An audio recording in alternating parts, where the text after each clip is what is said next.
ખોડલધામ ખાતે યોજાયેલા પ્રાણ પ્રતિષ્ઠા મહોત્સવનો આજે દ્વિતીય દિવસ છે।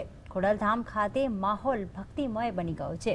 તો ગઈકાલથી જ ખોડલધામ ખાતે માનવ મહેરામણ ઉમટી રહ્યું છે, ત્યારે આજે પણ ખોડલધામ ખાતે વિવિધ કાર્યક્રમો યોજાવાના છે, જેમાં આજે સવારે 7 વાગ્યાથી 21 કુંડી યજ્ઞ શરૂ થયો છે, જેમાં ખોડલધામના પ્રમુખ અને ટ્રસ્ટીઓએ ભાગ લીધો છે।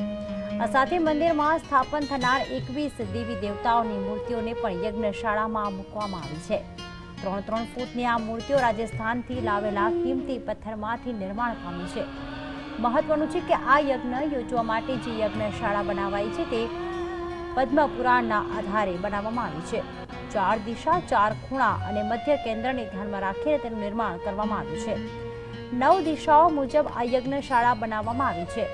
આવતીકાલે યજ્ઞશાળામાં 1008 યજ્ઞ યોજવામાં આવશે, જેમાં ખોડલધામના દાતાઓ પણ ભાગ લેશે। અને આ અંગે વધુ માહિતી આપી રહ્યા છે મારા સંવાદદાતા હિતેશ। જણાવશો કે ગઈકાલે શોભાયાત્રા બાદ આજે મહાયજ્ઞનું આયોજન કરવામાં આવ્યું છે।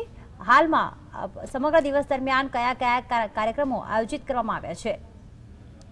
આજે જે 21 કુંડી યજ્ઞ છે, આ 21 કુંડી યજ્ઞમાં જે આમાં મુખ્ય ટ્રસ્ટીઓ અને દાતાઓ જે મુખ્ય તે લોકો બેઠેલા છે। આજે 21 કુંડી યજ્ઞની અંદર આ યજ્ઞ 21 કુંડી યજ્ઞ છે તેને અરણી મંથન કહેવામાં આવે। અરણી મંથન એટલે કે કુદરતી રીતે અગ્નિ પ્રગટાવવામાં આવે, તેના દ્વારા યજ્ઞ કરવામાં આવ્યો છે કે એમાં જે નર અને નારીનું રૂપ, શિવ અને શક્તિનું રૂપ, તે બંને મિલન થાય, અગ્નિ પ્રગટે, એવી રીતે એમાં ટ્રસ્ટીઓ છે। નરેશભાઈના એક બાજુ ટ્રસ્ટીઓ બેઠા હતા, બીજી બાજુ ટ્રસ્ટીઓના પત્નીઓ, ધર્મપત્નીઓ બેઠા હતા। બંને દોરડાથી ખેંચી અને જે અગ્નિ પ્રગટાવી, આ અગ્નિ છે તે 21 યજ્ઞ કુંડમાં અંદર પ્રગટાવવામાં આવી છે, એને પધરાવવામાં આવેલી છે આ યજ્ઞ। અને તેના દ્વારા આ જે 3 દિવસથી વધારે યજ્ઞ થવાનો હોય તેની અંદર આ અરણી મંથન દ્વારા આવી અગ્નિ કાઢવામાં આવે છે। જી હિતેશ, જણાવશો ભક્તોમાં કેવો માહોલ જોવા મળી રહ્યો છે? ગઈકાલે પણ લાખો ભક્તો ત્યાં ઉમટી પડ્યા હતા માં ખોડલના દર્શન કરવા, તો આજે કેવો માહોલ જોવા મળી રહ્યો છે?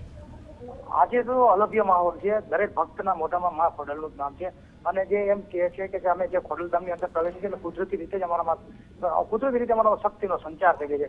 આ જે અહીં 1000 વીઘાની અંદર છે કે જેમાં પગપાળા ચાલો તો પણ થાકી જાય, પણ ભક્તો છે કે જેમાં 80 વર્ષના વૃદ્ધ એ પણ એમ કહે છે કે અમે જે ઘરમાં 2 ડગલા ચાલી નથી શકતા, પણ આમાં 1000 વીઘા ખૂંદવું પડે અમારે, તો અમને અમારી અંદર શક્તિ સંચાર એટલો થયો છે કે અમને કઈ પ્રોબ્લેમ થતો નથી।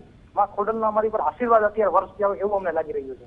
જી આભાર હિતેશ સમગ્ર વિગતો બદલ।